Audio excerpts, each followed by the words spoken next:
नमस्कार, आप लाइव बिहार देख रहे हैं। मैं हूं अक्षय आनंद, मेरे साथ रहमान सर है। आप देख सकते हैं बीपीएसएससी दरोगा वाली जो परीक्षा हुई उसका मार्कशीट जारी हो गया है और जारी होते ही एक बहुत बड़ा विवाद खड़ा हो गया है। अब रहमान सर से जानिए कि वो क्या विवाद है, क्यों छात्र जो है वो इतने परेशान हो गए। सर देखिए, स्पष्ट रूप से मैं लाइव बिहार को ग्रेट सैल्यूट की सबसे पहले आपने ये मेरी बात की, बहुत सारे लोग उस बात की थी, लेकिन सबसे पहले आप आए रहे। तो एक बात मैं स्पष्ट रूप से बताता हूँ कि मैंने पहले भी आपको भी अन्य चैनलों को भी मैंने स्पष्ट रूप से कहा था कि आयोग के ऊपर या सरकार के ऊपर अगर उंगलियां उठ रही है या उठाए जाते रहे हैं तो गलत ही सही है। हाँ, तो कम से कम सरकार को और आयोग को सामने आके बोलना चाहिए कि देखो हम सही है, सही बात। लोकतंत्र है। बिल्कुल, यहाँ तो राष्ट्र है नहीं कि गर्दन काट दिया जाएगा। हाँ। लोकतंत्र है। बच्चा सब बेचारा आंदोलन करता है, जेल चला जाता है। सब तो अंबानी का औलाद है नहीं ना, स्टूडेंट है बेचारा।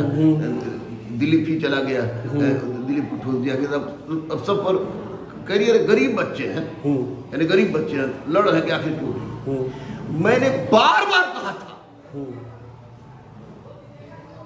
कि बीपीएसएससी परीक्षा के बाद स्टूडेंट का कार्बन कॉपी जो ओनली फॉर स्टूडेंट लिखा रहता है वह क्यों नहीं देती है, जबकि यूपी में सारे परीक्षा और अन्य परीक्षा में दिया जाता है। सही बात है, एक गलती हमें याद है आपने कहा। दूसरी बात मैंने कहा था कि परीक्षा के पहले तो क्वेश्चन वायरल हो जाता है। हाँ, सच रहता है गलत रहता है वो आपका काम है, पकड़ के ठूसिए। हाँ, जैसे अन्य लोग को ठूसे थे कर्मचारी चयन आयोग में। हाँ, तो अगर उसको ठूसिए, अगर गलत है तो टैक ले आइए, लड़का से मिलिए, बोले कि बताओ तुम्हारा एविडेंस क्या है, मेरा एविडेंस क्या है। हाँ। उसके बाद 17 में हमारे एक दोस्त आईपीएस जिसका मैं नाम नहीं लूंगा, हाँ। मेरा लंगोटिया यार है, उसने साइबर का देखा सट देखा था, बोला कि नहीं इसमें टाइमिंग का फेर है। सरकार खुल के करे। परीक्षा के बाद आप क्वेश्चन बच्चों को दे दीजिए। हाँ। बीपीएससी देती है, यूपीएससी देती है, सीडीएस एनडीएस सब देती है। आपको देने में क्या दिक्कत है जब बार बार आप पर उंगली उठ रहा है। तीसरी सबसे बड़ी बात कि कोरोना ने इतने शिक्षक को पैदा कर दिया कि अगर बचा के नहीं थोकोगे तो किसी न किसी शिक्षक को पड़ेगा। बड़े आदरणीय शिक्षक लोग हमको माफ करेंगे, मैं बता दूं, शिक्षक है सब लोग अपना अपना बताया कि इसका आंसर ये होगा, इसका आंसर ये होगा। बच्चा बेचारा मिलाया, खोजा। आप अगर परीक्षा के 10 दिन के अंदर आपका क्या आंसर है, हाँ, अगर आप जारी कर दें, हाँ, तो इस तरह की समस्या नहीं आती। बिल्कुल नहीं आएगी। आयोग और सरकार बेचारी क्या, सरकार निर्देश देती है कि आयोग फंस गई है और अब इस परिस्थिति में बच्चों ने कोर्ट में शायद केस कर दिया है, जैसा वो पता चला। तो वैसी परिस्थिति में निश्चित रूप से मुझे याद आ रही है 2004 में माननीय राबड़ी देवी के शासनकाल में निकाला गया, ये आपको राज्यकाल का है, शासनकाल कहेंगे तो राजतंत्र लगता है, निकाला गया 1510 गरबा का। फिर बाद में माननीय राबड़ी देवी का सरकार गिर गया, बूटा सिंह बने आपको राज्यपाल, उसको उनके शासनकाल में दौड़ हुआ। फिर नीतीश कुमार मुख्यमंत्री बन गए, उन्होंने पुराना दौड़ को कैंसिल कराया, नया दौड़ शुरू हुआ। सुभाष शर्मा, योगेंद्र प्रसाद अध्यक्ष के रूप में आते रहे जाते रहे। फिर बाद में अनिल सिन्हा आए, इस तरह परीक्षा हुआ। 160 ऐसे बच्चे जिनको नहीं जाना चाहिए वो चले गए आयोग की गलती से। 160 ऐसे बच्चे जिनको बाहर रहना चाहिए था वो रह गए आयोग की गलती से। जयशंकर प्रसाद था, मुकेश कुमार वर्मा अभी जगन इंस्पेक्टर है, वो था, उसको बोला गुरु जी क्या करें, मसला केस। अब केस किया, बाद में सबको 615 लड़कों को। तो इसमें बच्चों रुकना नहीं, झुकना नहीं, टूटना नहीं। भारत एक लोकतांत्रिक देश है। सत्य, अहिंसा हमारा हथियार था, है और रहेगा। कार्यपालिका व्यवस्थापिका न्यायपालिका जन कल्याण हेतु होता है। राष्ट्र के 65% आबादी तुम्हारी है, मैं भी तुम लोग के कारण जवान हूँ, इसलिए रुकना मत। कोर्ट में जाना, हाई कोर्ट हारोगे तो सुप्रीम कोर्ट जीत जाएंगे, लेकिन इतना याद रखना कि आयोग को सारा कुछ स्पष्ट रूप से कोर्ट में मांगेगा और कोर्ट को जवाब देना होगा। हो सकता है कि 500-700 दरोगा और बन जाए, कोई गारंटी नहीं। आयोग कम से कम पारदर्शिता होगा। जब बुराई की घड़ा भर जाती है तो फटती है, पारदर्शिता होगा। मुझे 2009 बैच के सब इंस्पेक्टर की कहानी याद आ रही है। एक नया क्रांति होगा। लेकिन तुम लोग रुकना मत। अगर तुम लोग के केस लड़ने में गुरु रहमान को भीख भी मांगना पड़े,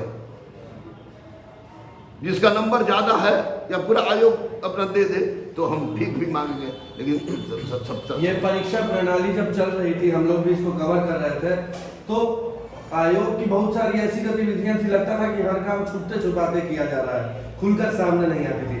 अब जब मार्कशीट आउट हो गए हैं, वो क्या टेक्निकल गड़बड़ी है, दिक्कतें हैं, जिस वजह से अब छात्रों में इतना आक्रोश आ गया है?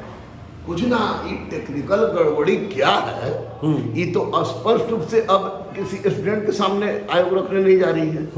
अब वो अपना सारा चीज की हुजूर, इसका 80% था, इसका मैंने नहीं लिया। एक मगरुआ के एक इतना % था, इसका मैंने ले लिया। तो ले लिया तो आखिर ज्यादा वाला जो दावा कर रहा है सब, उसका आंसर देगा आयोग। हाँ, आयोग से आंसर भी लेगा कि इसका सही है कि गलत, आयोग क्या माना है। हो सकता है आयोग मार दे, जैसे 2009 में मारा था गायत्री मंत्र किस में है, तो साम वेद में है। विवाह कितने प्रकार का होता है? 2 प्रकार का, लव मैरिज, अरेंज मैरिज। और लड़का सही मारा हो तो वहाँ लड़का के पक्ष में है। उसके बाद लड़का कर्बन को भी आ जाएगा, लड़का को भी आ जाएगी, वहाँ लड़का पक्ष में है। यानी लड़के अगर लड़ते रहे तो निश्चित रूप से जीतेंगे। यह मनसा स्पष्ट नहीं हो रहा है। क्या टेक्निकल प्रॉब्लम है, खुल के आप आयोग से माननीय अध्यक्ष BPSC तथा माननीय मुख्यमंत्री बिहार सरकार से मेरा नम्र निवेदन है, दरगाह गुरु होने के कारण, गुरु रहमान होने के कारण, कि अब बच्चों के साथ जो उनके मन में संशय है, उस संशय की स्थिति को दूर कर दीजिए।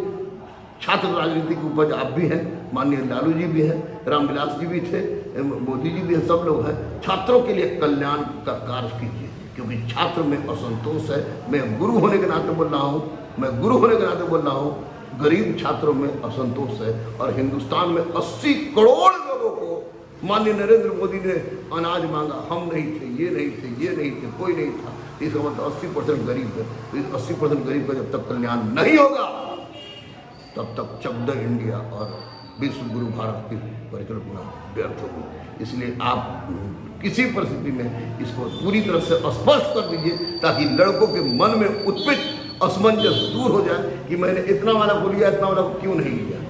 अब एक सरोज कुमारी नाम की लड़की है, उसको कुछ भी नहीं बताया गया कि तुम हिंदी में फेल हो, कुछ भी हो। और उसका नंबर, अब पिछले बार वो इंटरव्यू दी थी, पिछले बार वो फिजिकल दी थी, लंबाई कम था, उससे छट गई। इस बार भी उसका कोई मार्क्स से नहीं है, मार्क्स कोई मार्क्स 0 दिए हुआ है। अच्छा, अब पिछले बार वो 17 में आपको हुई थी, आपको फिजिकल में लंबाई कारण छट गई थी, इस बार उसके सामने 0 दिया हुआ है। तो ये गलत है, कहीं ना कहीं टेक्निकल गलत है। इस टेक्निकल गलत को अगर अब कंटिन्यू किया जाता है और छात्रों के साथ बहुत बड़ा नाइंसाफ होगा। मैं छात्रों के साथ था, छात्रों के साथ हूँ, छात्रों के साथ रहूँगा। हाई कोर्ट का दरवाजा मत छोड़ना, सुप्रीम कोर्ट का दरवाजा मत छोड़ना, क्योंकि सत्य में जयते मुंडकोपनिषद से, सत्यम शिवम सुंदरम शिव पुराण से, सदा सत्य बोलो ईशोपनिषद से तुम्हारे भारत से मिले। और सत्य न छूटता है, न झूठ छूटता है। मैं तुम्हारे साथ था, हूँ और रहूँ। चलिए, तो रहमान सर का भी दरख्वास्त, और हमें उम्मीद करेंगे कि BPSSC के ऊपर जितने लाखों छात्रों की उम्मीदें हैं, उतना सीरियसली काम हो नहीं रहा है।